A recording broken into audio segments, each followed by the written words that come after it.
What's going on, guys? Thank you for clicking on today's video. Today I want to take a look at the OG Xbox. This was hooked up to me from my friend Damien. As soon as I turn around and take a look at the sticker, I notice it hasn't been opened.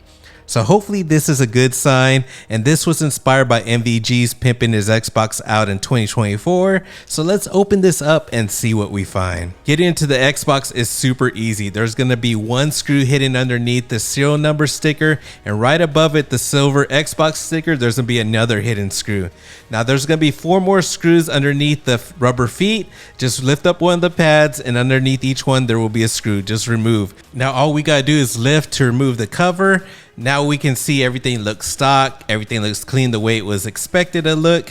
Now I'm gonna have to get this hard drive and DVD drive out of the way to get access to the motherboard to see what version it looks like, see if there's any damage to it. Pretty easy, remove a couple of screws. The hard drive has a power connector and has an ID cable. The DVD-ROM drive has an IDA cable. Once you remove all the cables, get those out of the way, we can see the motherboard, and it's exactly what I expected. It's a board that has its time capacitor leaking, not a 1.6, and also needs some cleaning. Next was deciding how I was going to mod the system. You guys can mod it however you guys want, soft mod, hard mod. I decided to go with a hard mod with Make Megahertz's Project Stellar. This looks awesome, right? The chip looks really nice and modern. It has a nice little screen there. I thought it looked really cool, but it was the operating system that got me. There's an operating system at that boot up that you can go through all kinds of options. Now, Project Stellar does come with the parts that you need to install for all revisions of Xbox. Now, I have verified that mine is not a 1.6, so according to the instructions, all I got to do are 2 things. First thing is install pin headers to the LPC point. Now this process was pretty straightforward, but I would just advise take your time. And the other thing to do is to install the Easy Do Flex cable. Just use the instructions online to find out which 2 points you have to solder to, matching your motherboard. I did remove the time capacitor and clean the area, prep it for a new one, but I noticed some other capacitors leaking. So I ended up ordering some capacitors, taking them out and replacing them. Now is a good time to put some thermal paste in those old heat sinks. First step, just remove the clamp, and then you can remove the heat sink easy. Now with the GPU, just apply a little heat and twist.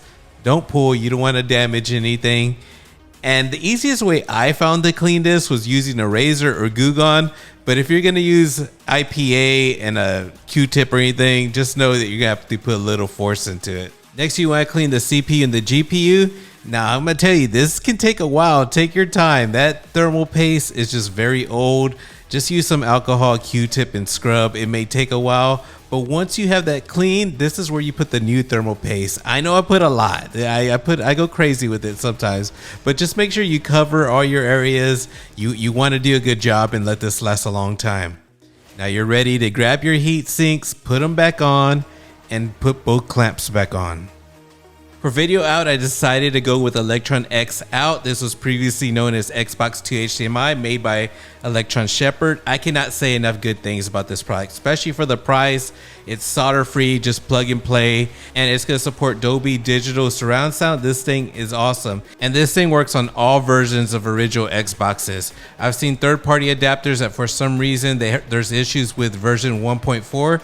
This one I had no issues. The picture was clean, bright, and it wasn't dark like other competitors. Now it's time to power on the system. Make sure the mod chip is working. I can verify the Xbox logo shows. It shows so sweet on that little screen, followed by Project Stellar. Everything boots up, everything's working.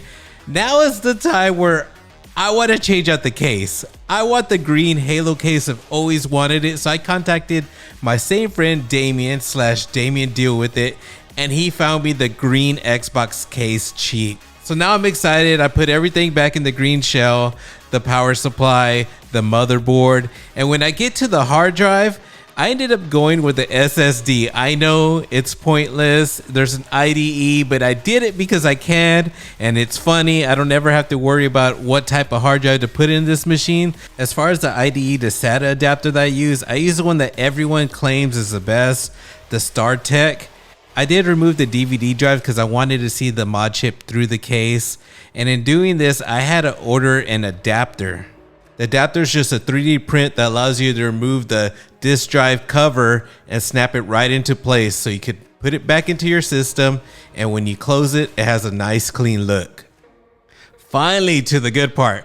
So the bottom of the left corner says press start. Now we're in the Stellar OS. This is the main reason why I wanted this mod chip to check this out. Now you're booted to the overview. Here you get temps, your software version of actual Stellar, IP address. There is a file explorer if you want to go through your files. Now system in here. This was pretty cool because you could name your Xbox. Now video mode, we can hit normal, letterbox, widescreen. I'm gonna go ahead and leave it on normal. Now you can choose your output for your software titles that support it. 480, 720. Also, if your TV does 1080i. Now, if we go down to enhancements, here we can choose that 720 boot screen where it boots up the Xbox logo nice and pretty. Now, tools is where there's going to be a lot of important features like hard drive features. Here you can format your hard drive to the correct Xbox format. And in here, you can also turn on FTP. Here's where you would transfer your games into the correct partitions. Right here is the built-in Insignia assistant. We'll talk about this feature in a little bit. Also, there's options in case you want to back up and store your EEPROM. This is a very important feature. Now inside input, you could turn on additional input driver. Now this will add drivers for non-Xbox controllers. Enough with the features, man. Let's get straight to the dashboard. You could choose any dashboard you want. Now, I chose XBMC for gamers because it looks really clean. It looks modern. I added a bunch of my favorite games and downloading the artwork just looked really nice. Now, what is cool about this dashboard that sticks out from the rest is there's a downloader here. And this is where I download all my artwork, but you can also download other things like applications, the dashboards, DLC, emulators. It just goes on, different themes. Now I did test out ISO loaded and can confirm that the games do work. Lastly, we gotta talk about Insignia. Once you set up Insignia, you get access to over 191 games that support Xbox Live. You can go to the website, see what games are supported, what games people are online, how many people are online. Like, this is amazing. This is nostalgia. You can go back to your old school dashboard and you can just see what Xbox looked like back in the day. This brought back so many memories, and this is one of the reasons why I made my ultimate Xbox. I hope you guys enjoyed this video. The guys who made it to the end, appreciate it. It means a lot, and I'll be catching you guys soon. Peace out.